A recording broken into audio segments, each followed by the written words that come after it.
They start dying, our waters are dirty, and our sea organisms are at an all-time low.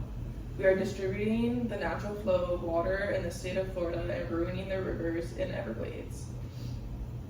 According to an article from Calusa Waterkeepers, Lake Okeechobee was created in 1947 to stop the overflooding that was happening in the south and central parts of Florida.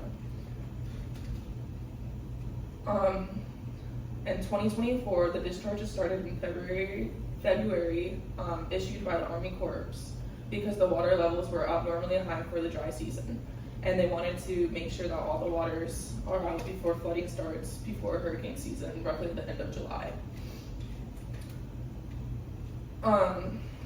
According to Scott Sutton, the waters will begin to overflow badly by the time hurricane season starts, again, at the end of July.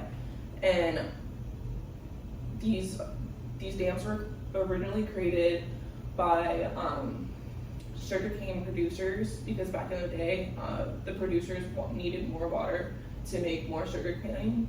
And because Lake Okeechobee was so big, they thought that making it deeper would give them more water, because originally Lake Okeechobee was around 12 to 15 feet deep, so like it was deep enough just so that the sunlight hits the ground, you know, photosynthesis.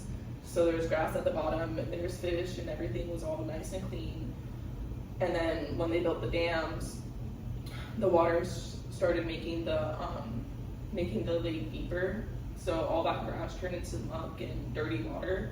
So whenever they would release the waters into the lagoon, you could instantly see the brown waters hitting the blue waters. There's like a little line in between of it. Because of the dirty waters in Lake Okeechobee, whenever they hit the oceans and beaches, bacteria starts to grow on top of the water, causing red tide blooms and other bacteria that are life-threatening to animals and even humans. It gets so bad, like in 2016 and 2018, when the red tide got really bad and there was mass killings of sea life, and it got to the points where people couldn't even walk on the beaches without inhaling the pollutions.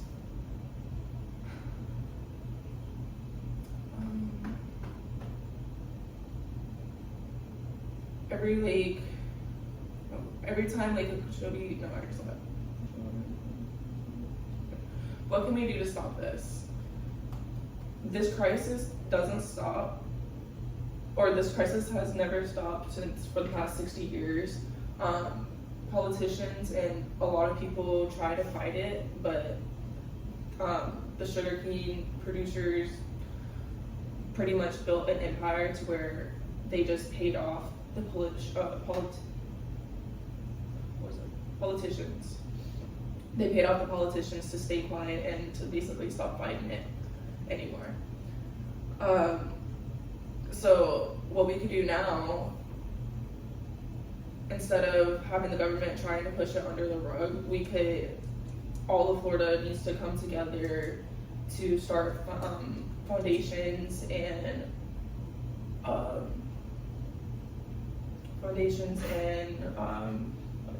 going on strikes. So like whenever they release waters into the rivers, we could all go to Lake Okeechobee and do a strike or a peaceful protest. And you could have a group of friends just go all around Florida to create petitions and sign petitions and all that. So the next time you find yourself at the beach or taking a nice little trip to Florida, think about everything that I said in this speech, and you decide if nature and wildlife is worth it.